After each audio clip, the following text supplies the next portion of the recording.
আমাদের এই খোয়াই জেলা হাসপাতালে এখন আমাদের রাজ্য সরকারকে প্রথমেই আমি ধন্যবাদ জানাই, কারণ আমাদের এর মধ্যে যারা স্পেশালিস্ট ডাক্তারবাবু দিয়েছেন তার মধ্যে আমাদেরকে একজন গাইনোকোলজিস্ট দিয়েছেন।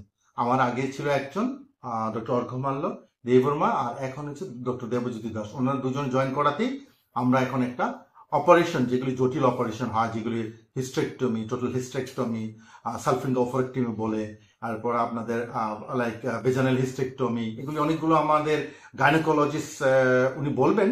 তারপর আমাদের এখানে সেই অপারেশনটা আমরা সংযোজন করতে পেরেছি। আগে আমাদের একজন গাইনোকোলজিস্ট ছিল, তাই আমরা শুধু সিজারিয়ান সেকশন করতাম, ইমার্জেন্সি সিজারিয়ান সেকশন করতাম, এবং আমরা নর্মাল সিজারিয়ান সেকশন করা হতো। এখন আমার ডিএম স্যার, আমাদের বর্তমান সরকার এবং আমাদের স্বাস্থ্য দপ্তরের মন্ত্রী মহোদয় এবং যারা আমাদেরকে সাহায্য করাতেই আমরা আজকে আমাদের স্বাস্থ্য দপ্তরের আধিকারিকরা আমাদেরকে গাইনোকোলজি দেওয়াতেই আমরা আজকে এখানে সফল অপারেশন করতে পেরেছি। এবং অপারেশন সম্পর্কে আমার পাশে আছেন গাইনোকোলজিস্ট, উনি করেছেন এবং উনি বিস্তারিত বলবেন। আমার এখানে আছে অ্যানেস্থেসিওলজি। আমরা অ্যাকচুয়ালি আমাদের অ্যানেস্থেসিয়া, এখন আমরা সার্জারি করতে শুরু করেছি, আমরা এখন অর্থোপেডিক্স কেস শুরু করতে চলছি, এবং ইএনটিরাও এখন তৈরি হচ্ছেন আমাদের এখানে অপারেশন করার জন্য। আমরা যে ওটি আছে এখানে, তাই আমাদের অ্যানেস্থেসিওলজি বেসিক্যালি আমাদের একজন লাগবে।